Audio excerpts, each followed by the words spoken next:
আপনাদের স্বাগত জানাই আমি আমার কথা শুনবার জন্য। বাংলাদেশের অর্থনীতিতে যেন নতুন এক জাদুকরী আবহের সৃষ্টি হয়েছে। একসময় যেভাবে উন্নয়নের জোয়ার, ডিজিটাল বাংলাদেশ, স্মার্ট বাংলাদেশ এই ধরনের শব্দ দিয়ে অর্থনৈতিক পরিস্থিতিকে মোড়ক দিয়ে সাজানো হতো, এখন যেন তারই নতুন সংস্করণ চলছে। ইউনুস ম্যাজিক, নতুন বন্দোবস্ত, সংস্কার ইত্যাদি। সরকার পরিবর্তনের পরপরই কিছু গণমাধ্যম এমন এক বর্ণিল বাস্তবতা আঁকতে শুরু করেছে যেন এক ঝটকায় সব অর্থনৈতিক সংকটের সমাধান হয়ে গেছে। কিন্তু বাস্তবতা কি সত্যি এতটা রঙিন? স্বাধীনতার পর বাংলাদেশের অর্থনীতি বহু উত্থান পতনের মধ্য দিয়ে গেছে। তৈরি পোশাক খাত, প্রবাসী আয়, এনজিও খাত, এসব খাত আমাদের অর্থনীতিকে যে জায়গায় নিয়ে এসেছে তা একরকম অলৌকিক মনে হতে পারে, কিন্তু এসব অলৌকিকতা এসেছে মানুষের শ্রম, রপ্তানি কেন্দ্রিক নীতি, নারী শ্রমিকের ত্যাগ ও আন্তরিকতা এবং প্রবাসীদের ঘামঝরা শ্রম থেকে। Not any magic wand. বর্তমানে অর্থনীতির অবস্থা বেশ জটিল এবং সংকটপূর্ণ। ব্যাংকিং খাত থেকে শুরু করে পুঁজিবাজার, বিনিয়োগ পরিবেশ, শিল্প খাত, গ্যাস সংকট এবং আন্তর্জাতিক বাণিজ্য সবখানেই এক ধরনের টানাপোড়েন চলছে। ব্যাংকিং খাতে খেলাপি ঋণের হার 20% ছাড়িয়েছে, যা সত্যিকারের অর্থে একটি বিপদ সংকেত। এই হার 13% থেকে এক বছরে বেড়ে 20%-এর উপরে পৌঁছানো একটি ভয়ানক দৃষ্টান্ত। বাংলাদেশ ব্যাংকের গভর্নর সাহস করে খেলাপির প্রকৃতি চিত্র প্রকাশ করেছেন, কিন্তু তার সমাধানে কার্যকর ব্যবস্থা নেওয়া হয়নি এখনো। পুঁজিবাজারে একের পর এক পতন বিনিয়োগকারীদের আস্থা নষ্ট করছে। ঢাকা স্টক এক্সচেঞ্জের সূচক 12% পড়ে গিয়ে 5000 পয়েন্টের নিচে চলে গেছে, যা স্পষ্টতই বাজারে আস্থার অভাব এবং মূলধন সংকটের একটা বড় ইঙ্গিত দেয়। ব্যক্তিখাতে ঋণ প্রবাহ বেড়েছে মাত্র 3%, যা একেবারেই স্থবিরতার পরিচায়ক। এই পরিস্থিতিতে সরকার যতই বলুক যে অর্থনীতির সূচক ঘুরে দাঁড়িয়েছে, সেটি মূলত তথ্য বিভাগের লিপ্সা আরথীদের জোরালো প্রচারণা ছাড়া আর কিছুই নয়। অন্যদিকে প্রবাসী আয় বেড়েছে সত্য এবং এটি একটি গুরুত্বপূর্ণ পজিটিভ সিগন্যাল। মার্চ মাসে রেকর্ড $329 কোটি এসছে এবং এপ্রিলও $275 কোটি বেশি রেমিটেন্স এসছে। এই প্রবৃদ্ধির একটা বড় কারণ হলো হুন্ডির মাধ্যমে অর্থ পাঠানোর প্রবণতা কমে যাওয়া এবং ব্যাংকিং চ্যানেল ব্যবহারে আগ্রহ বৃদ্ধি পাওয়া। তবে শুধু রেমিটেন্স বাড়লেই কোনো অর্থনীতি সুস্থ হয়ে ওঠে না। উৎপাদন, কর্মসংস্থান, মজুরি বৃদ্ধি এবং সুশাসনের সঙ্গে এর একটা ভারসাম্য থাকতে হয়।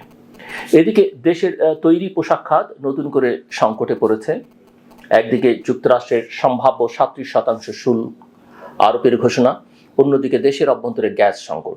এই দুটো বিষয় শিল্প খাতকে রীতিমতো বিপর্যস্ত করে তুলছে।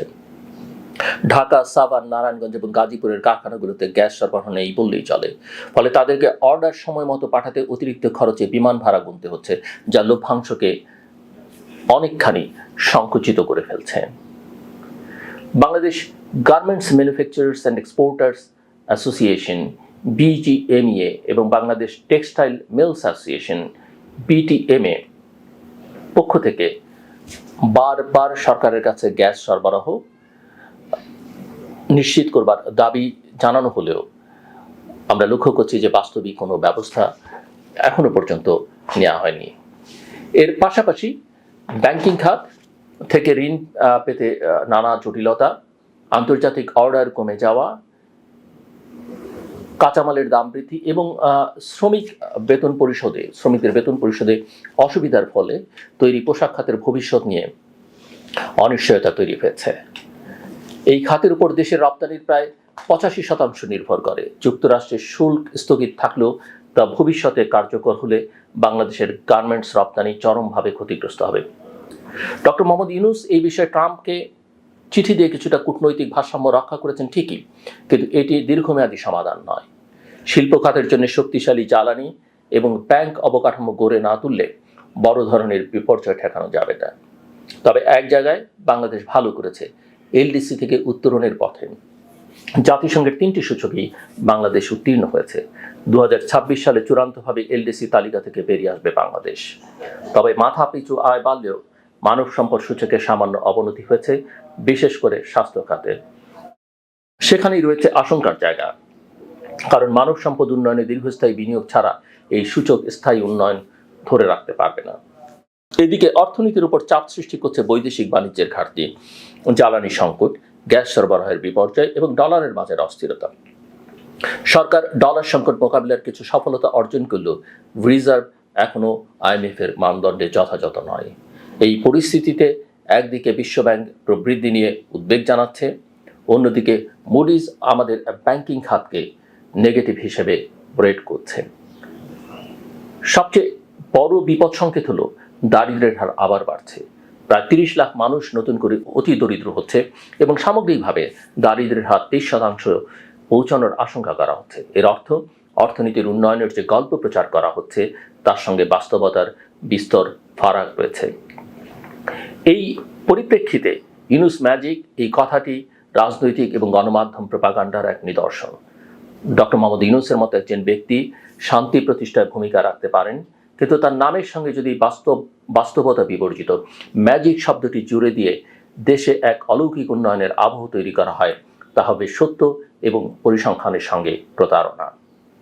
অর্থনীতিতে ম্যাজিক বলে কিছু নেই, আছে শ্রম, সুশাসন, পরিকল্পনা এবং বাস্তবায়নের ধারাবাহিকতা। আমাদের এই মুহূর্তে প্রয়োজন সত্য বলা, সাহসিকতার সঙ্গে সমস্যার স্বীকৃতি দেয়া এবং সকল খাতের সমন্বয় সাধন করে এগিয়ে চলা।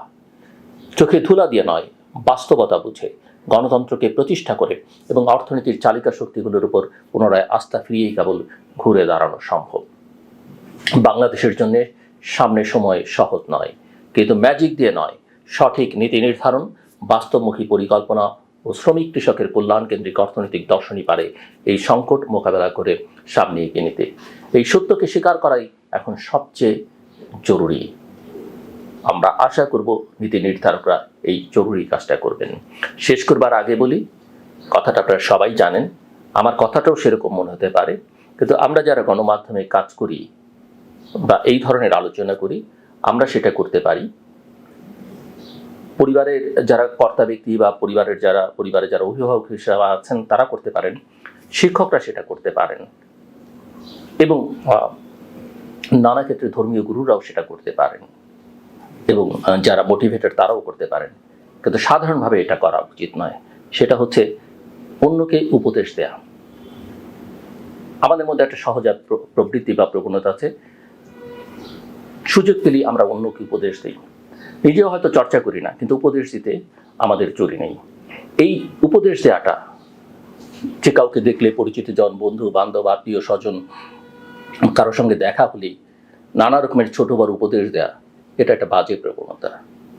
পৃথিবীর সভ্য দেশগুলোতে মানুষ এই কাজটা করে না।